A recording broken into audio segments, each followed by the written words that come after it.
What is up, everyone? It is Quinn here, back with another video, and today I'm going to be going through my top 12 Dynasty wide receivers. So over the last few days, I went through my top 12 running backs. Today, same style of video, my top 12 wide receivers, and then also splitting these guys up into different tiers. And I say top 12, but it's kind of going to be more like top 14. Once I got to that wide receiver 12 number, you really could slot in a few different players there. So it's going to say top 12, more of a top 14 situation. But as always, if you guys enjoy the video, do me a huge favor, hit that like button and subscribe to the channel. And let's just jump right into it. So starting off with my Dynasty wide receiver 1, my tier 1 wide receiver, it is going to be Justin Jefferson.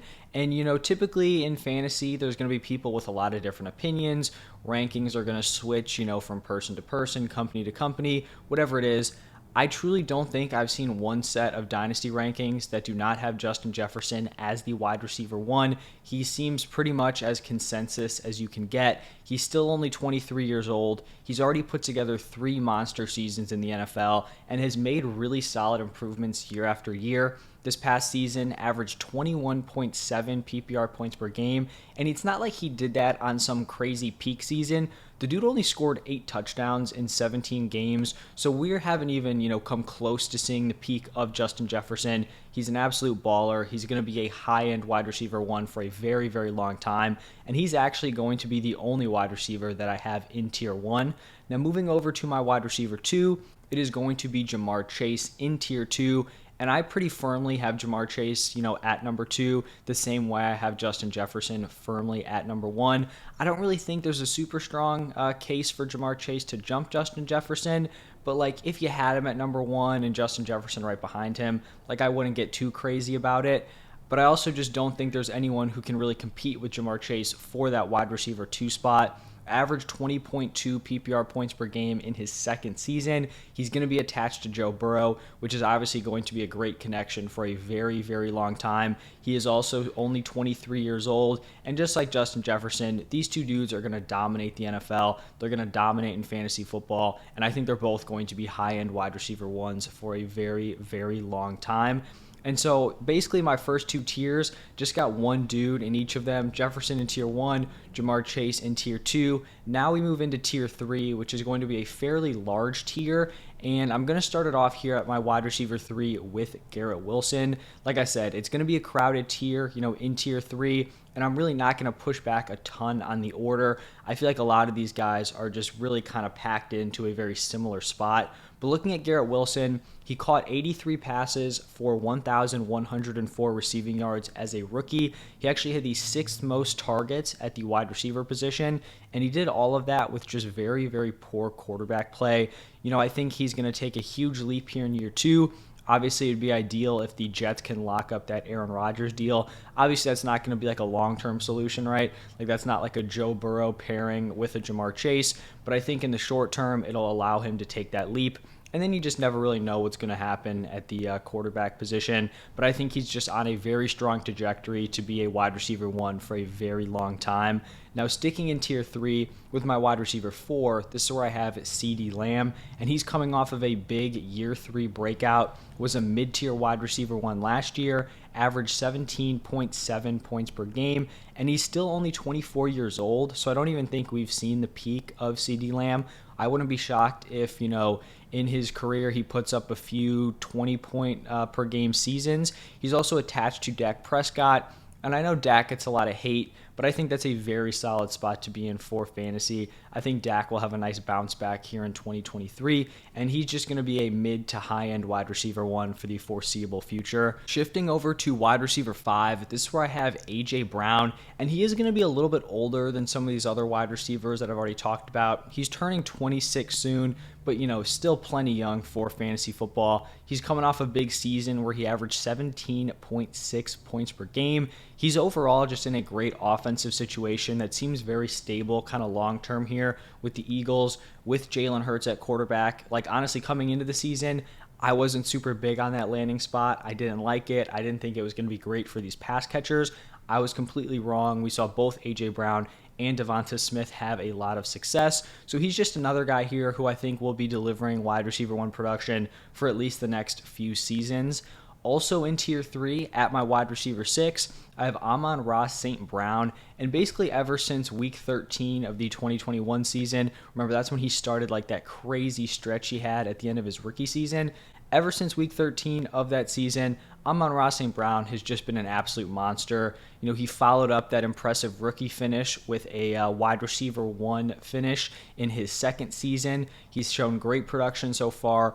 Only 23 years old, a lot ahead of him. This Lions offense is trending up. I think Jared Goff is definitely a competent quarterback, for Amon-Ra to be here. But there's also the possibility that maybe the Lions make a splash in the draft, get one of these younger guys to sit behind Goff, which could kind of, set up a successor for Jared Goff, which would also be solid for Amon-Ra. But really, no matter what route the Lions go in, I think Amon-Ra is going to be set up very well. He may have some more wide receiver competition moving forward, with Jameson Williams being fully healthy this year. Maybe they also get another guy in the draft, but I'm not too concerned about that. I think Amon-Ra has already proven he's a stud, and those dudes are probably, just going to be, wide receiver 2, wide receiver 3 for the Lions. I feel like he has that wide receiver 1 spot locked up. Now, also in tier 3, my wide receiver 7, I have Chris Olave, and he is going to be the second of 3 2022 rookie wide receivers that I have in these rankings. And statistically, in terms of fantasy football production, he was the best rookie from last year's class. Caught 72 passes for 1,042 receiving yards in 15 games. But similar to Garrett Wilson, he was just kind of held back by the quarterback play. Remember early on, we had Jameis Winston, then he got hurt. We had Andy Dalton. Saints offense, not a great situation to be in last season. But even, in that offense, Olave proved to be a very solid deep threat. 4th in the NFL in deep targets, 3rd in air yard share. Didn't really, convert to great numbers just because the quarterback play didn't allow it. But now with Derek Carr coming in, Derek Carr isn't a world beater, but I think he's a very solid quarterback. He can support his fantasy weapons. Chris Olave is going to be their number 1, and so I think that's honestly a pretty solid pairing, at least for the next few years.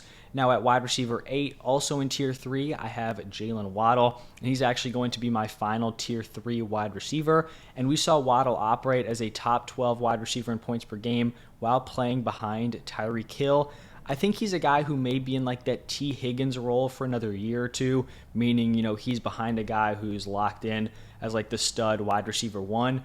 But I have no doubt in my mind that in a different situation or in a few years, Jalen Waddle can definitely be a, top offense's wide receiver 1. It might be a few years before we're actually, expecting high-end wide receiver 1 production out of him. But once he's 26, 27, maybe Tyreek Hill has kind of, started to go down a little bit, started to regress, due to age. I think he's a guy who could definitely be a high-end wide receiver 1 and give you at least a couple of those seasons at some point in his career. Now, shifting into tier 4, my wide receiver 9, I have T. Higgins, and he has proven he can give you borderline wide receiver 1 numbers. I don't believe he's actually finished as a wide receiver 1 in points per game, but in 2021, he was the wide receiver 13. And then this past year, he actually would have been a wide receiver 1 if you take out the games where he left early with injury. He left early with a concussion early on. And then he had those 2 games where he was active, but played a snap or 2, which obviously, kind of buried his fantasy production. So he can be a top 12 fantasy wide receiver, but just like Waddle, he has the talent to be that number 1, but he's going to be operating behind Jamar Chase, which, arguably is more of a long-term problem because Chase is going to be that number 1 for a long, long time. But even as the wide receiver 2, with Burrow at quarterback, Higgins can definitely still deliver some very, very strong fantasy seasons. And just like a lot of these other dudes I've talked about, still very, very young at 24 years old. Now, sticking around in tier 4 at my wide receiver 10, it is going to be Drake London. And I think he's honestly just one of the tougher players to rank because personally, I am very confident that Drake London is going to be a top NFL wide receiver. I think he's going to be a top fantasy wide receiver. But it's just how high can I put a guy who's coming off of a tough rookie season? It's not like he face planted, but fantasy-wise, production-wise, it definitely wasn't what we were expecting. So it's how high can I put that guy? We saw Garrett Wilson and Chris Olave, both those dudes were in tough passing offenses. Compared to Drake London, those dudes honestly had it pretty easy because we saw London command targets at a crazy high level. He had a 32.4% target rate. That was second in the NFL. Like, that's elite numbers there. 29.4% target share, fifth in the NFL. If you look at those numbers, you probably thought he had a top 12 finish at the wide receiver position. The problem is those don't mean as much for production when the Falcons only attempt 24.4 pass attempts per game, which was the second fewest in the NFL, I believe just ahead of the Chicago Bears. And I don't know if we're going to see like a massive jump in this passing attack heading into 2023. It seems like the Falcons are set to roll with Desmond Ridder, which I just don't think is great. But in the long term, I am still a very firm believer in Drake London.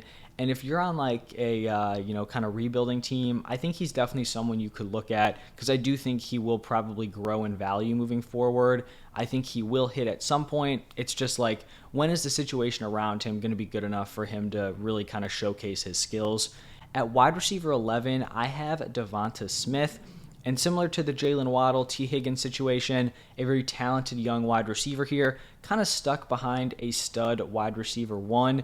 And for me, it's just tough to see Devonta Smith kind of overtaking A.J. Brown anytime soon. But just like we saw in the 2022 season, he can produce just fine as the number 2 option. He was the wide receiver 14 in points per game in just his second NFL season. I think the Eagles offense will continue to be very strong moving forward. And I keep saying it, a lot of these guys, very young, 24 years old. Smith has a lot of production out ahead of him. And then to, I guess, wrap up the top 12, but I will have a couple players after. I have DK Metcalf here, also in tier 4. He didn't finish like the 2022 season with crazy numbers. He was limited by only 6 touchdowns in 17 games. But I think when we're looking at the Seahawks kind of offseason plans here, them bringing back Geno was probably like best case scenario in terms of, if we're being realistic here, especially in the short term. Metcalf has been able to flash his upside. He finished as a top 10 wide receiver in the 2022 season. That was his second NFL season. And despite him going into year 5, he's still only 25 years old. So I think he's just a solid, back-end fringe dynasty wide receiver 1. Now, the 2 honorable mentions I wanted to go through, Tyreek Hill and Jackson Smith-Njigba. So at this number 12 spot, right, I feel like Tyreek Hill, DK Metcalf, JSN, all these dudes kind of give you something a little bit different. For Tyreek Hill, he's definitely more of a win-now option, 29 years old, but is a guy who I think can definitely give you 2 more wide receiver 1 seasons, arguably 2 more high-end wide receiver 1 seasons. Obviously, he's a dude who relies a lot on his athleticism, but he has shown pretty much 0 signs of regression at this point. And then for JSN, he's my wide receiver 1 in this class.